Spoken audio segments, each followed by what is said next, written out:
Voting poll analysis చేద్దామని చెప్పి అన్ని రకాల ఓటింగ్ పోల్స్ అన్నీ కూడా చెక్ చేసిన.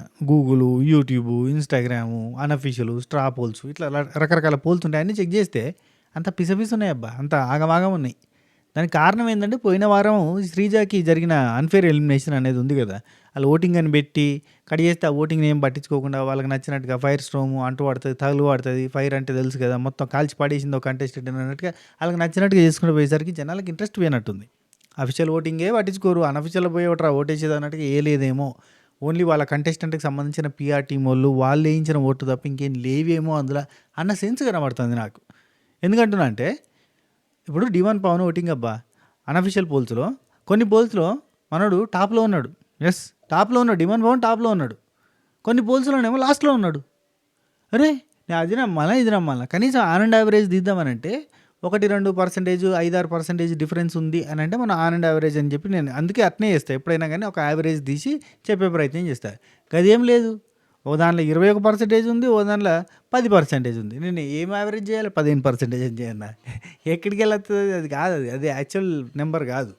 ఇక ఇద్దరికైతే గట్టి ఓటింగ్ పడుతుంది. అది మనకు అర్థమైపోతుంది. మనం ఇన్‌స్టాగ్రామ్‌లో పెట్టినా, ఎక్కడ పెట్టినా పోల్లు ఖచ్చితంగా ఇద్దరికి సుమనన్నకి, తనుజకైతే గట్టి ఓటింగ్ పడుతుంది. అన్‌డౌటెడ్‌లీ టాప్ ఓటింగ్ వీళ్ళిద్దరికే ఉంది. స్టార్టింగ్ నుంచి కన్సర్న్ ఉందబ్బా సుమనన్న మీద జనాలకి. ఇప్పటికీ నలుగురు మాట్లాడుకుంటే బిగ్ బాస్ గురించి అందరూ సుమనన్నకి పాజిటివ్‌గా మాట్లాడతారు. ఎందుకు అవన్నీ అడగకుర్రి. ఎందుకు అనకుర్రి. ఇప్పుడు క్యాప్టెన్సీ కంటెండర్ కూడా అయిండు కదా ఆయన. ఆయనకి ఇంకింత బజ్ వస్తుంది. ఈ వారం నామినేషన్‌లో కూడా ఊపిడిసి పెట్టిండు. ఇక ఉంచాలా దించాలా అన్న కాడికెళ్ళి యాక్చువల్లీ ఇది ఆపడానికే సుమనన్న గుడ్, కానీ సుమనన్న నాట్ కరెక్ట్ అనే ఉద్దేశంతోటే బిగ్ బాస్ మామ కింద మీద పడి అదేదో టాస్కులలో ఎట్లాగో అన్న లిస్ట్ వస్తారని చెప్పి ఏదో మతలబ్ చేసి ఆఖరికి సుమనన్న శ్రీజ నిలబెడితే వీళ్ళు బచాయించడానికి స్ట్రాంగ్ కంటెస్టెంట్ ఉండొద్దని చెప్పి ఆమెను పంపించి ఈయన ఉంచేసారు. నేను చెప్తానా, చాప కింద నీరు లెక్కపోయి సుమనన్న కప్పు కొడతాడు చూడరు అయ్యా. పరిశాన్ కావాలి ఒక్కొక్కడు. ఈ టాప్ 5 కన్ఫర్మ్ అయ్యేటట్టే ఉంది చూస్తాండే. చూడుర్రి ఎంత నీట్‌గా నైస్‌గా వెళ్ళిపోతాండో. టాప్ ఓటింగ్ ఉందబ్బా. మ్యాటర్ ఏందంటే అసలు ఈ ఈ లిస్ట్ చూడండి. ఇప్పుడు సుమను, డిమాను, తనుజ, దివ్య, రాము, భరణి వీళ్ళ మీద మనకి విపరీతమైన పాజిటివ్ ఒపీనియన్ కానీ, విపరీతమైన నెగిటివ్ ఒపీనియన్ కానీ ఎవరి మీద లేదు. ఇప్పుడు చెప్పురు, ఎవరి మీద నెగిటివ్ ఒపీనియన్ లేదు, ఎవరి మీద పాజిటివ్ ఒపీనియన్ లేదు. ఓటేయాలన్న ఇంట్రెస్ట్ ఎవరి మీద లేదు. అవునా కదా?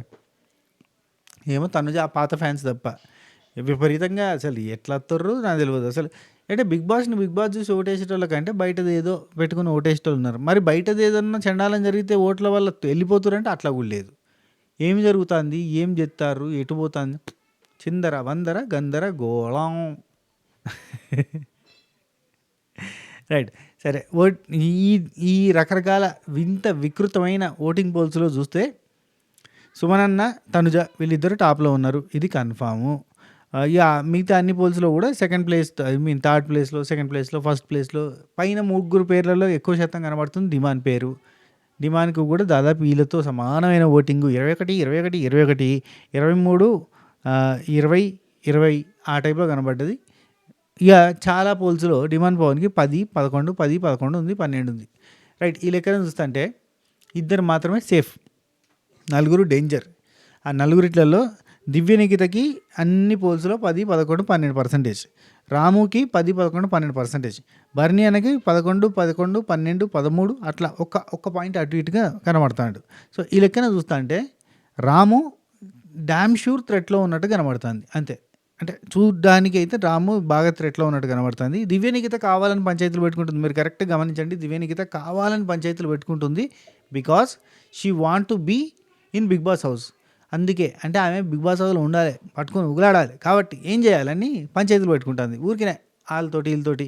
మీరు కరెక్ట్గా గమనిస్తే అక్కడ ఈవెన్ ఈ మాధురి వర్సెస్ దివ్య జరిగిన దాంట్లో కూడా నిన్న ఎపిసోడ్లో ఆమె గట్టిగా ఆపోజిట్గా గట్టిగా వాయిస్ తర్వాత చేసి మాట్లాడింది, కానీ స్టార్టింగ్లో అంత గట్టిగా మాట్లాడలేదు. ఆమె ఇరిటేటింగ్ టోన్ తోటి ఏంటి అట్లా మాట్లాడింది తప్ప అరుస్తూ మాట్లాడలే. అరవకడే సప్ గుద్దుతో అన్నట్టుగా మాట్లాడింది ఎవరు? దివ్యనే చెప్పాలంటే.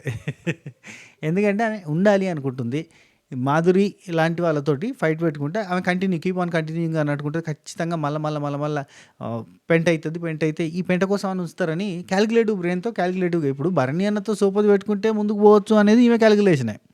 Purely calculation. బంధం, బాండింగు, బొంద, బోషానం, బొక్క ఏం లేదు. ఉత్తదే అదంతా. నిన్న ఏడ్తారయ్యా లైవ్‌లో. కళ్ళు తుడుచుకుంటార్రు, ఏడ్తార్రు. బర్రెనన్నో, బర్రెనన్న అయితే ఉత్తదే. బర్రెనన్న మంచోడబ్బా! బర్రెనన్న మంచోడు. బర్రెనన్నకేం లేదు. భజన చేసినావంటే ఖతం, ఖతం నీకేదంటే అది. ఏంది 10 ఎకరాల మామిడి తోట రాసియనా? చెప్పు. నన్ను మెచ్చుకున్నావు నువ్వు. నాకు చాలది. యూ ఆర్ ట్రూలీ జెంటిల్‌మెన్ అంటే యాస్ థ్యాంక్ యూ. నేను నిన్ను నమ్మాను. ఎందుకంటే నువ్వు నన్ను జెంటిల్‌మెన్ అన్నావు. ఆఫ్‌కోర్స్ ఆయన స్కెచ్ ఆయనకున్నది. అతను మెల్లగా ఆయనని ఆళ్ళని ఆయన దగ్గరికి తీసుకుంటే ఆయన మీద ఈయన అరవక్కర్లేదు, ఈయన మీద ఆయన అరవక్కర్లేదు. మనం చెప్పింది వింటారు. రేపు పొద్దున్న ఏదైనా అవసరం వస్తే పనికొస్తారు అనేది ఆయన స్కెచ్ ఆయనకి. గమ్మత్తుంటాడే బర్నాన వెరైటీ మనిషి. గుడ్. రాము సందులో సడమియ్య ఈ కుటుంబం నుంచి అన్నగారి కుటుంబమే అబ్బా ఉన్నదంతా. బర్నన్న గారి కుటుంబ కథ చిత్రంలో భాగంగా ఇప్పుడు 2 కూతుళ్ళు, ఒక కొడుకు. కూతులు కదా, ఆమె చెల్లేమో. కూతులు అంటే తట్టుకోవట్లేదు. కూతులని కూడా అనుకోవచ్చు అబ్బా, ఏం పర్లేదు. ఒక చెల్లి, ఒక కూతురు, ఒక కొడుకు, వీళ్ళంతా కూడా నామినేషన్లో ఉన్నారు. వీళ్ళంతా మొత్తం ఫ్యామిలీ ట్రీ. ఈవెన్ సుమనన్న తమ్ముడు, చెల్లె, కొడుకు, కూతురు అంతా ఒక డిమాండ్ తప్ప మిగతా వాళ్ళంతా ఉన్నారు. అంటే వీళ్ళ దాంట్లో ఎవరో ఒకరో ఉంటే మాత్రమే ఫ్యామిలీ ట్రీలో మరి ఫ్యామిలీ ఆడియన్స్ అంతా కూడా ఓటేస్తారు. కానీ అందరికందరూ ఉండడంతో వీళ్ళ దాంట్లోకి ఎవరైనా ఎలిమినేట్ అయ్యే ఛాన్స్ ఉంది అంటే మరి రాము కనబడుతుంది. దివ్య ఏదో రకంగా బచాయించడానికి ట్రై చేస్తుంది. రాము వీక్ కంటెస్టెంటా అంటే స్ట్రాంగ్ కంటెస్టెంటా అని కూడా అడగచ్చు. కాదు కదా, స్ట్రాంగు కాదు, వీకు కాదు. వీళ్ళు ఎవరు స్ట్రాంగ్ కాదు, వీక్ కాదు. ఊరికినే పోతుంది. ఎట్లా బాగానే ఉంది. ప్రతిసారి ట్విస్టులు ఉంటున్నాయి, టర్న్స్ ఉంటున్నాయి, ఎంటర్టైన్మెంట్ ఉంటుంది, ఫన్ ఉంటుంది, అన్నీ ఉంటున్నాయి. కానీ కిక్ ఉంటలే.